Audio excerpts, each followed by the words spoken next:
Oke, teman-teman, selamat malam. Untuk pertemuan ke-10 mengenai konvergensi media, itu sudah kita bahas ketika kita sedang melakukan tatap muka virtual. Harusnya saya menjelaskan mengenai konvergensi itu di video kali ini. Kemudian mengenai dampak sosial uh, media digital dalam tatap muka virtual. Cuma nggak apa-apa, kita switch aja begitu adanya. Kita sedikit aja, cukup 5 menit untuk menyampaikan mengenai dampak sosial digital media. Kalau yang kemarin kita sudah bahas mengenai konvergensi, kita juga bahas mengenai seperti apakah fenomena yang ada di fenomena sosial yang ada di dunia digital. Kita juga sudah pernah bahas mengenai konglomerasi media. Dan di sini kita bahas mengenai dampak sosial dari digital media. Oke. Nah, yang pertama di sini kita bahas mengenai budaya populer. Ya.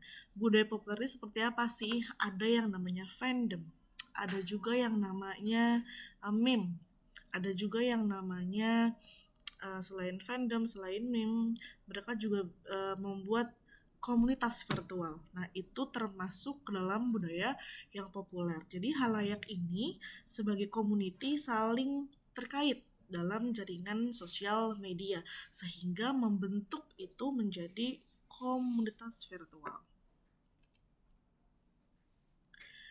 Kita sudah pernah bahas juga mengenai komunitas virtual. Teman-teman ada yang punya komunitas di Female Daily atau mungkin dulu Kaskus, ya itu termasuk dalam komunitas virtual. Atau di Facebook juga kan ada fanpage ya. Nah, fanpage itu sebetulnya merupakan wadah dari virtual community juga. Apa sih sebetulnya dari virtual community? Jadi virtual community itu adalah sekumpulan individu yang tidak terikat dengan waktu, tempat, maupun keadaan fisik atau material yang mereka mengkreasikan oleh lingkungan elektronik ini, atau mereka mengkreasikan itu dalam ranahnya internet, kemudian menggunakan komunikasi yang termediasi atau CMC. Nah, jadi yang namanya virtual community itu adalah orang-orang yang memang bertemu dalam ranahnya virtual. Tadi ya ada fanpage dan lain sebagainya. Biasanya virtual community mempunyai tujuan yang sama. Oke, ada fanpage pecinta bus misalnya. Nah, kemudian mereka yang orangnya ikut dalam fanpage tersebut, mereka memiliki tujuan yang sama. Apa? Oh, suka dengan berbagai model bus ini, suka dengan interior bus ini misalnya. Oke, next. Nah, ini mengenai demokrasi digital. Lagi-lagi ya, kita membahas mengenai sosial media.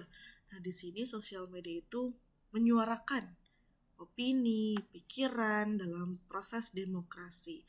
Tapi perlu diketahui, di Indonesia kita punya UU ITE, di mana kita tidak boleh juga sembarangan memberikan opini, tidak boleh sembarangan berekspresi mengenai apa yang akan kita sampaikan. Ada rules-nya, ada do's and don'ts-nya, bagaimana cara kita untuk berekspresi atau mengeluarkan opini. Karena UU ITE itu walaupun memang masih perlu ditinjau kembali, cuma memang itu sudah berlaku ya. Jadi hati-hati apabila kita ingin menulis posting apapun dalam sosial media. Selfie. Nah, selfie ini potret diri. Jadi fenomena dalam kemajuan internet ini adalah selfie. Di mana-mana orang pasti kalau lagi pergi, lagi nongkrong sama temen-temen, itu selfie. Lagi pakai baju, merasa bajunya oke, pakai make up, merasa make upnya oke, langsung selfie posting. Oke, jadi beberapa kajian menyatakan bahwa selfie memiliki makna mendalam. Yang pertama, wujud dari eksistensi diri. Mengambil foto diri dan menyebarkan di sosial media merupakan upaya representasi diri dari sosial media. Di sosial media. Jadi mereka ingin merepresentasikan dirinya. Yang tadi lagi oke make upnya, maka share di sosial media. Ingin merepresent diri mereka masing-masing. Yang kedua, penanda bahwa pengguna melakukan keterbukaan diri atau self-disclosure, keleluasaan mengkreasikan konten dan melibatkan pengguna pusat dari konten tersebut. Open. Jadi bukan hanya main yang mereka open di sosial media, self too gitu. Jadi ada namanya self disclosure. Yang ketiga, foto diri merupakan salah satu bentuk narsisme digital. Jadi foto yang diambil menunjukkan bahwa penggunanya sedang mengkonstruk dirinya dan hasil konstruksi itu selain untuk ekspresi diri juga sebagai bentuk pertunjukan depan panggung yang menarik pengguna lainnya. Nah, kadang ada orang juga tujuan buat selfie apa sih? Buat tadi eksistensi diri. Pokoknya kalau nggak posting, kalau nggak selfie itu ada yang kurang dalam dirinya. Dia posting dan tujuannya apa? Untuk menarik pengguna lain. Dia selfie, dia posting untuk mendapatkan jumlah likes yang banyak.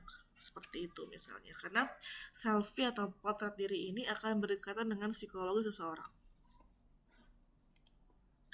Ada juga ekspresi visual dalam meme ya. Jadi menurut Davison tahun 2012 menegaskan internet meme is a piece of culture, typically a joke which gains influence through online transmission. Jadi memang meme ini adalah bagian dari budayanya virtual yang kadang-kadang sebuah lelucon yang muncul di internet dan ditransmisikan secara online. Biasanya meme itu memang tujuannya buat jokes ya, buat lucu-lucuan aja. Tapi perlu diperhatikan bahwa meme tidak sekedar hanya lelucon, tetapi cerminan dari realitas offline. Hanya disajikan dengan visual menarik. Jadi sebetulnya itu adalah realitas kehidupan sosial yang ada yang dikemas melalui meme tadi. Ada juga fandom, kita pernah bahas fandom ya, jadi kita sudah tidak perlu lagi membahas mengenai fandom di sini. Yang pasti fandom ini adalah fenomena baru dari budaya populer.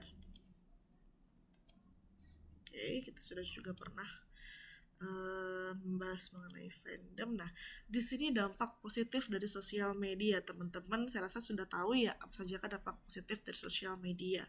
Ada juga di sini Internet of Things. Apa sih manfaatnya Internet of Things bagi kehidupan manusia? Yang penting pertama adalah memudahkan proses konektivitas. Yang kedua, ketercapaian efisiensi. Dan yang ketiga, meningkatkan efektivitas monitoring kegiatan. Jadi, adanya Internet of Things dengan tujuan memudahkan manusia, memudahkan pekerjaan manusia. Nah, teman-teman dapat cek kembali, dibaca kembali dari modul yang sudah ada. Terima kasih.